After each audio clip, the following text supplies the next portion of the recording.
Hi guys, welcome back. Today we will be talking about the Transtheoretical Model and how to apply that in certain situations. So first and foremost, let's go over what Transtheoretical Model is. So the TTM is a model that's used specifically in the behavioral change field. It's a little different from the other models that are used just because it actually focuses on the behavior change and what that looks like over time. That period of time is split into different stages. So we have the contemplation or the pre-contemplation, forgive me, contemplation, preparation, action, and maintenance. We're going to go a little bit into what each of those are. So first off, we have the pre-contemplation. So the person's not really looking to change their behavior.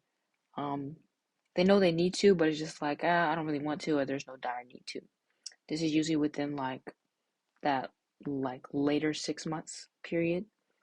So the next stage is going to be the contemplation stage. So this is where the person's like, okay, maybe I should make the change, I'm not doing so good in this area.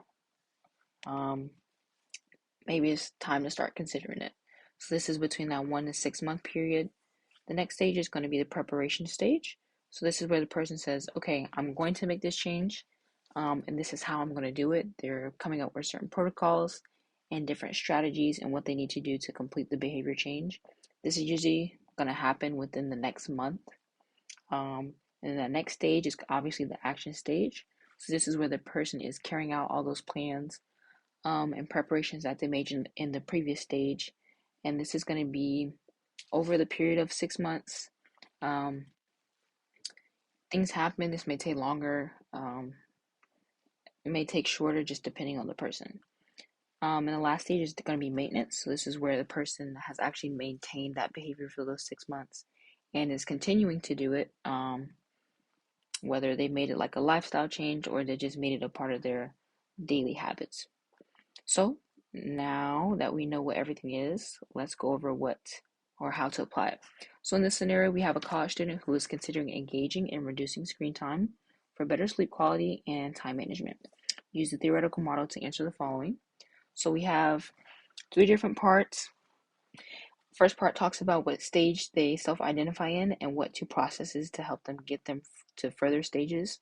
The second one talks about specific application of those stages in this scenario. And the third part talks about three ways to actually grow their self-efficacy or confidence in order to reduce their screen time. So the first one says if they self-identify in the contemplation stage, name at least two processes of change that are helpful towards them shifting from contemplation to either preparation or action. Excuse me. So, um, there's 10 different processes. I'm sure you could find a way to use different ones, but these are the ones that I thought would be most effective. So, stimulus control, just because it'll be easier to modify that environment of being on your phone or either different cues of what makes us being on our phone. So I just feel like it would be easier to control the actual phone itself just because it's an object rather than the person.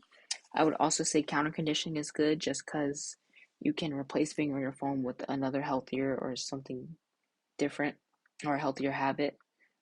And so now we're going to apply those two situations or give examples to those in the next slide.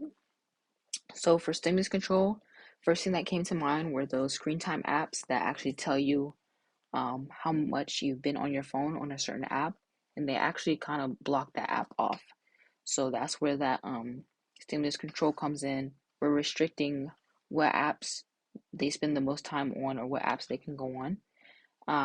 Or we can also use that do not disturb feature where if people texting you is a problem, you can kind of limit people's access to you so that way you will reduce your time on your phone in the end.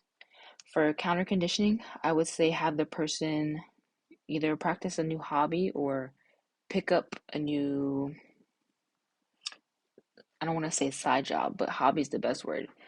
So, hey, if you spend your time on your phone mostly during the day, how about trying going to the gym or going to the library or try going to a student event, something else outside of being on your phone.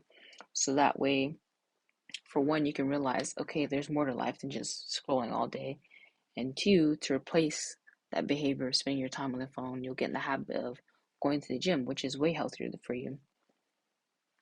So, finally, we're going to talk about three ways to improve self efficacy. Um, there's really only four ways to improve self-efficacy, but these three are the ones that really stood out to me. So I would say, for one, reduce stress. Sometimes the phone is kind of a stress reliever, but being on the phone in itself can be stressful just because we have a whole bunch of information going through our eyes and our ears at such a high speed. And with the interval of the videos getting shorter and shorter, our attention span just getting shorter. And sometimes I don't even like looking at my phone. But if people have like a lot of online classes in the student situation and they don't really like being on their devices, or that's the reason why their screen time is so high, just limited just limit your screen times to those times of the day where they actually need it. So if I have classes from 2 to 6, you can be on your phone all you want from 2 to 6, but outside of that, try to limit it to maybe an hour or 30 minutes, so that way they can associate screen time with strictly schoolwork or business, and then outside of that, they'll have like another hobby or something to do to take up their time. As far as breaking down the behavior into smaller steps, you can't really just go cold turkey because, again, the cell phones are a way that we communicate and we reach each other. So I feel like that would be inefficient to just, go off the face of the earth and not talk to anybody. Um, but I would just say start with an hour or 30 minutes, use that do not disturb feature and have them turn off their notifications for that first hour. So that way when they wake up, they're not really, immediately checking Instagram or immediately checking their messages.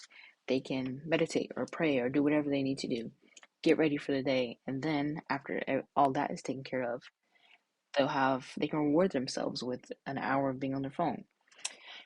Um, and for the third one, persuasion and reinforcement, it's kind of hard. I found it difficult to apply that to this situation, but I would say ask the students, why did they feel the need to be on their phone? I know a lot of students use their phones to avoid social situations because they kind of feel awkward, like walking in between classes, for instance. Everybody's on their phone, um, listening to music or scrolling on TikTok. Um, Ask them why do they feel that way? Why do they not feel like they can talk? And address those reasons so that way they can really know the reason of why they're on the phone. So the next time they're on their phone, they'll be like, wow, I really do this because I don't like talking to people or because I'm socially awkward. Um, Maybe I should, I don't know, try going outside my comfort zone and talking to that person that's also on their phone. You know, really get down to the root of why they act the way they do to get them to realize that, you know, this is a behavior that I need to change. But I'm out of time. You did great. Answered the questions similar to, if you answer the questions similar to what I did, I'm sure you did great. Okay, goodbye.